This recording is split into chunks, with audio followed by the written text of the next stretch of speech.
ছিলা তুমি? এতক্ষণে আসছো? আজকে আমার বিয়ে, তোমার আমাকে নিতে আসার কথা না? নিতে আসলে কেন আমাকে? বিয়ে থেকে পালিয়ে এসে এখানে বসে আছি, তুমি কই ছিলা? কতবার ফোন দিছো, তোমার ফোন কোথায়?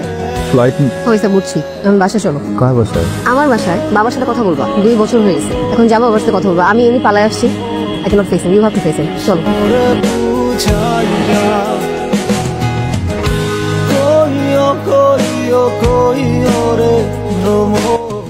চল না রাতে আমি একটু চিল করি। আমার গার্লফ্রেন্ড ট্রেন আছে না, ও আজকে বাসায় আসতেছে, ওকে আসতে বলি।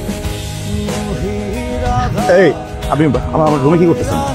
বেরোন এখান থেকে। আপনি তো আমাকে আপনার রুমে নিয়ে আসলেন কত রাত? মাথা ঠিক আছে আপনার? আমি কেন আপনি পিছনে বেরোন। আপনি গতকাল রাতে ওভার ড্রাঙ্ক ছিলেন, আপনার কিছু হয়তো মনে নেই। গতকাল রাতে সিয়ামের সাথে আমার ঝগড়া হয়েছিল, আমি কান্না করছিলাম, ও আমাকে ফেলে রেখে চলে গেছিল।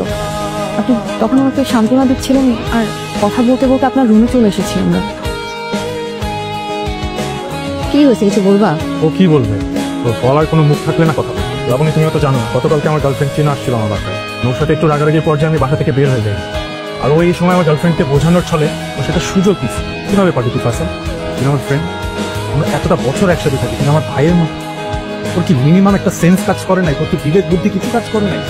তোমার গার্লফ্রেন্ডটা তো ছাড়লি না, তোর কাছে কি রিলেশনশিপের বিন্দুমাত্র ভ্যালু নেই? তো থাকবে কোত্থেকে? তোর তো মা বোনই তোর কাছে সেফ না। আমি সরি, তোর তো আবার মা বোনই নাই, তোর তো ফ্যামিলি বলতে কিছু নাই যে তোর এই সেন্সটা কাজ করবে।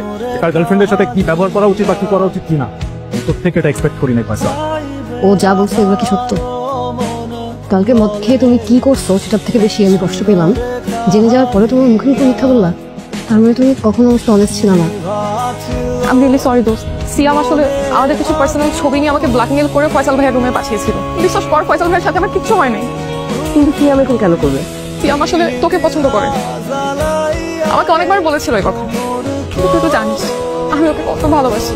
ফয়সাল ভাইয়া সেদিন আমাকে তার বেডে দেখার পর একদম পাগলের মতো বিহেভিয়ার করছিল। বারবার একটা কথাই বলছিল যে বিষয়টা অ্যাটলিস্ট তোকে জানানো দরকার। কিন্তু আমি ফয়সাল ভাইকে সুইসাইড করার ভয় দেখাই, এই ভয়ে সে তোকে কিছু জানায়নি।